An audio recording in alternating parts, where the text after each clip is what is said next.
Alors, personnellement, j'ai dû partir quelques mois travailler à l'étranger, donc en Espagne. En termes de changement, ça m'a beaucoup changé, logique. Parce que quand tu vas vivre dans un pays à l'étranger, tu as plein d'autres habitudes à prendre en compte, la langue, le mode de vie et plein de petites choses comme ça auxquelles il faut s'adapter. Moi, du coup, je suis parti un an en Finlande. Et le changement, du coup, est radical. Parce que tu dois t'adapter, en plus de ça, à une famille. En plus de la culture là-bas, enfin nordique, qui est différente à celle qu'on a ici en France. Comme par exemple, ils sont plutôt froids. Et il ne faut pas les brusquer, aller de l'avant directement vers eux. En Espagne, ils sont bruyants. Ils sont bruyants. Non, sérieusement, les heures pour manger aussi, donc quand tu travailles, t'es peut-être habitué à manger vers midi, tout ça. Là, faut plus regarder vers 15 heures, donc les premiers jours, c'est un peu plus compliqué.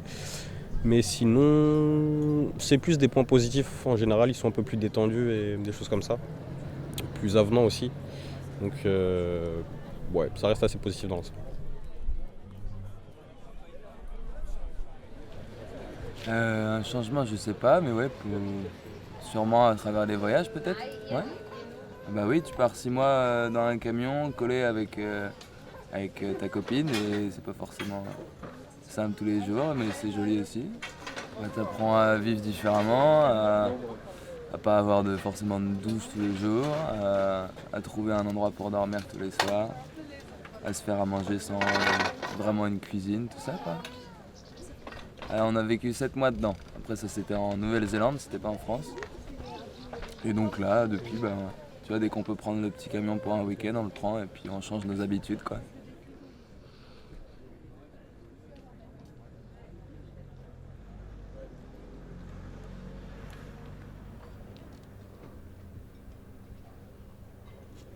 Dans le passé, j'étais dessinateur industriel et j'ai voulu changer de vie, de travail. Et du coup, j'ai voulu créer une entreprise qui propose des croisières en bateau à Morgat. Et ça a imposé de quitter l'ancien travail, de se reformer et pouvoir lancer l'activité sur Morgat. Entre le moment où j'ai dit j'arrête de faire du dessin et que je veux faire du bateau, il a fallu un an, en tout un an à peu près, entre la formation, la création d'entreprise et l'achat du bateau.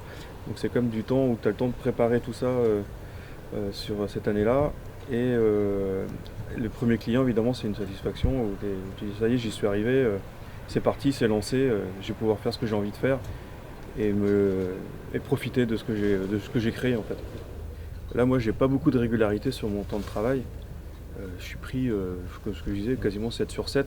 J'ai un peu plus de temps pour moi en hiver parce que c'est plus calme ici. Mais dès que je commence la saison, j'ai beaucoup de choses à préparer. Et quand il peut y avoir des soucis sur les bateaux, il y a toujours des petites bricoles à faire. Ça prend toujours du temps, intellectuellement déjà, parce qu'il faut trouver les solutions, il faut réussir à trouver comment on va le faire. Et puis évidemment, il y a encore après les navigations, il faut savoir accueillir les gens. Voilà, c'est beaucoup de travail par rapport à ce que je faisais avant. J'étais tout seul devant mon écran, c'était très bien. Je faisais ce que je voulais, à peu près ce que je voulais, mais j'étais face à mon écran. Quand j'ai commencé, du coup, moi j'ai fait une école d'ingénieur. Après, j'ai travaillé en tant qu'ingénieur informatique. Et mon premier boulot, c'était à Paris en fait. Et moi, je viens d'une petite ville à la campagne. Et du coup, dès que je suis arrivé là-bas, c'était compliqué pour moi. Il y avait vraiment que du béton, etc. Et du coup, j'ai commencé à mettre des plantes vertes chez moi en fait.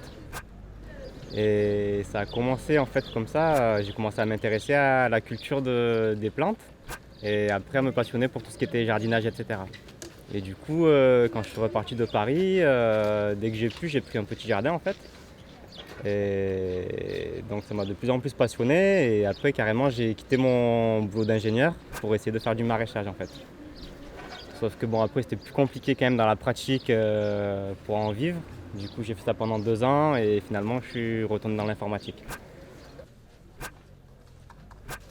Mais c'est vrai que c'était un changement assez important dans ma vie et qui m'a fait vraiment, enfin, qui m'a permis de découvrir d'autres perspectives. Ouais, ça change la manière de penser, en fait, de voir le monde et de considérer notre rapport au monde et à l'environnement, en fait.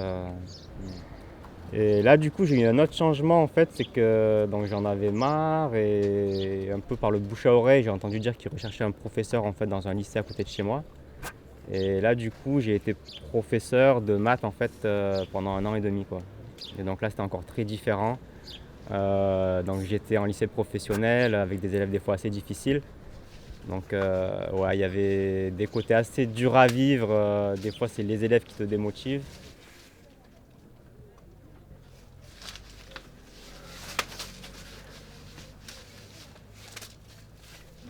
Très bien. Alors, ça égale combien? Par contre, des fois, tu arrives aussi à l'inverse à motiver les élèves, leur faire apprendre un peu leur faire acquérir des compétences, etc., les faire évoluer dans la vie. Et ouais, j'ai trouvé très enrichissant aussi le contact avec les jeunes, etc. Voilà, et là, ça se termine et je sais pas trop ce que je vais faire encore l'année prochaine. Donc peut-être encore un nouveau changement, on verra.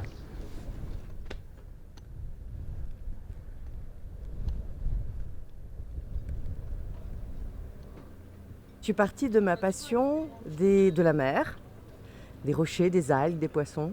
J'ai commencé par faire des études d'océanographie.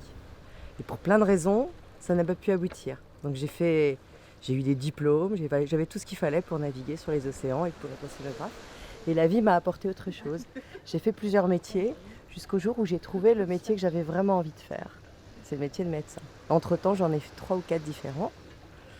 Et médecin, le jour où je me suis posé la question de savoir où j'allais habiter, en fait, c'est à Morgat parce que j'ai passé toutes mes vacances ici et je pense que c'est là que sont mes racines. Et j'aime cette terre, j'aime cette mer et ces grottes et tout ça. Et donc j'ai décidé de créer mon cabinet ici à Morgat. Et je suis très heureuse de réaliser ce projet et d'avoir des patients, d'avoir acquis plusieurs techniques de travail pour aider les gens à sortir de leurs difficultés et de leurs problèmes de santé. Voilà, donc de l'océanographie, des roches et des cailloux et des grottes, je suis arrivée vers la médecine, mais je suis toujours dans les grottes. C'est difficile et c'était un changement de vie complet et je n'ai jamais regretté ce choix. Mais le jour où tu construis ton projet et où ça ne tient qu'à toi et à ta volonté et à ta motivation, là t'es fier. Voilà, et ça c'est bon.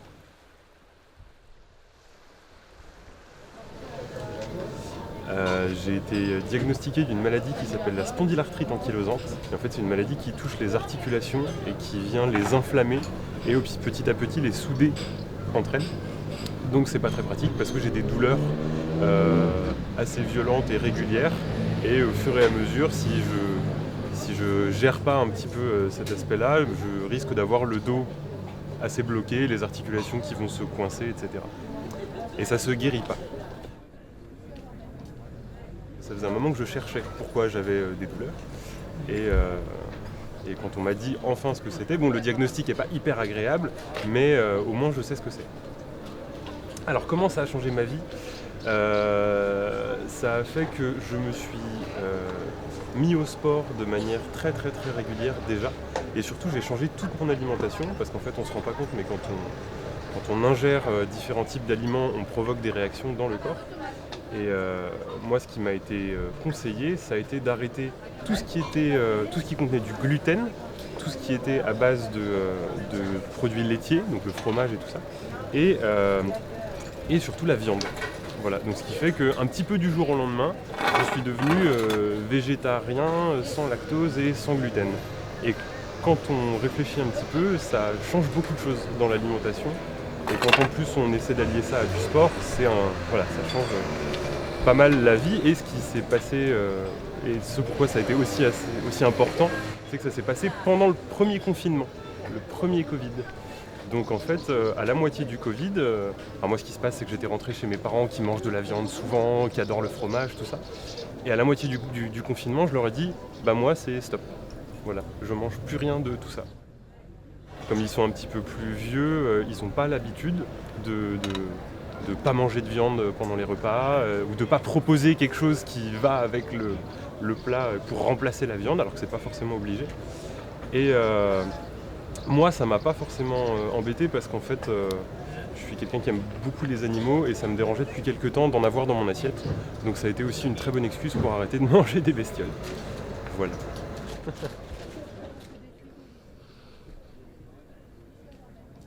Ce qui a changé ma vie, c'est d'avoir des petits-enfants que j'appelle mes cadeaux. Parce que les enfants, ça change la vie parce que ça donne un autre regard sur la vie. Et ça, c'est très positif. Voilà. Après, moi, j'ai eu une vie tout à fait linéaire, c'est-à-dire que j'ai travaillé dans un bureau. Ça n'a pas eu grand... Mais ce qui change la vie, c'est les événements, pour moi en tout cas, très inattendus ou un petit enfant. Ça donne du bonheur et quand ils sont là avec moi, comme la petite qui était encore là. Parce que voilà, moi j'ai un très gros chagrin, mon mari est décédé il y a 1 an et demi. Donc il a connu les grands, les petits-enfants grands, mais moi en tout cas ça m'apporte beaucoup de bonheur et la relation, pendant que je suis avec eux, je pense pas à autre chose déjà, ce qui est très important. Je pense qu'ils m'apportent plus que je ne leur apporte. Quand on est tout seul, on pense parfois à des choses tristes, que quand on est avec d'autres, c'est toujours intéressant, les enfants, ça fait oublier et s'intéresser aux autres. C'est ça surtout. Voilà, après, d'autres événements ont fait que je suis partie vers autre chose. Mais en tout cas, ça, c'était un des virages de ma vie. Dans la vie, il faut prendre tous les chemins. Voilà. Les chemins avec des virages sont vachement intéressants.